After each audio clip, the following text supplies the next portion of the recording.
Lorsque, de temps en temps, vous avez cette sensation, dans ce genre d'exercice, il n'y a plus de séparation entre le dedans et le dehors.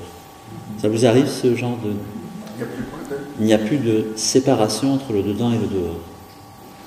Ce sont des perceptions qui, généralement, sont un peu rapides, parce que très vite, il y a la pensée qui revient et qui dit « Attends un peu, là, c'est vrai, c'est pas vrai ?»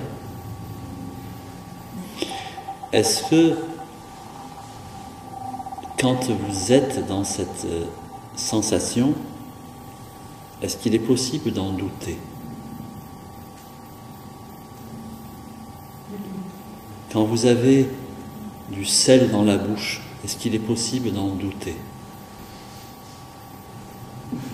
La sensation est quelque chose qui ne ment jamais. Maintenant, ce qui accompagne la sensation, c'est la pensée intervient, et la pensée, elle, fonctionne exclusivement dans la dualité. La pensée ne marche que dans la dualité, que dans la comparaison, que dans la hiérarchie, pas le corps. Le corps ne fonctionne pas dans la dualité.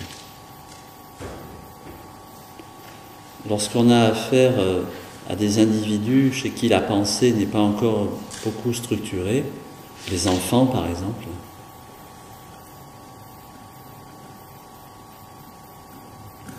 le corps dicte sa loi, et l'enfant ne résiste pas au corps. Parce qu'il n'a pas une pensée qui est suffisamment structurée pour se poser la question, pour dire oui, pour dire non, pour refuser. C'est le corps dicte sa loi. L'enfant a faim, il crie. C'est l'animal. Non. Non, non. D'une certaine façon, on pourrait dire ça. On pourrait dire que c'est comme l'animal. Mais nous avons en plus la pensée par rapport aux animaux, et l'adulte a une pensée structurée que n'a pas l'enfant. Mais c'est important d'arriver à comprendre ça, que notre pensée est une force qui ne fonctionne que dans la comparaison, que dans la dualité. Est-ce que vous comprenez ça?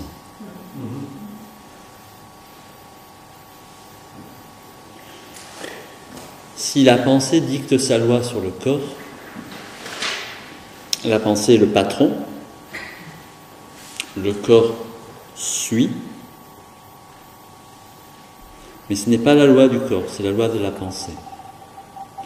Maintenant, si vous rentrez dans les sensations c'est très corporel, la pensée n'intervient pas dans les sensations. Ça ne fonctionne plus de la même façon.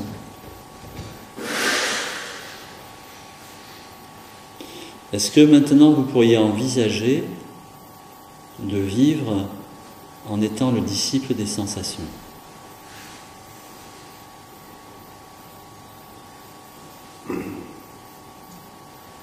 C'est-à-dire la pensée n'est plus le patron. Alors bien sûr, si on envisage ça, on se dit mais comment je vais faire par rapport au restant du monde? Attends. Comment je vais faire par rapport au restant du monde? Parce que le monde ne fonctionne pas comme ça. Est-ce que, et vous n'en avez pas envie, vous n'avez pas envie d'être, comment on dit, séparé du mouvement du monde. Alors, on y vient. Est-ce que vous pouvez envisager que vous vivez à la fois dans le sensoriel, excusez-moi, le sensible, et en même temps, vous n'êtes pas désaxé psychologiquement? Est-ce que ça vous paraît possible? Oui.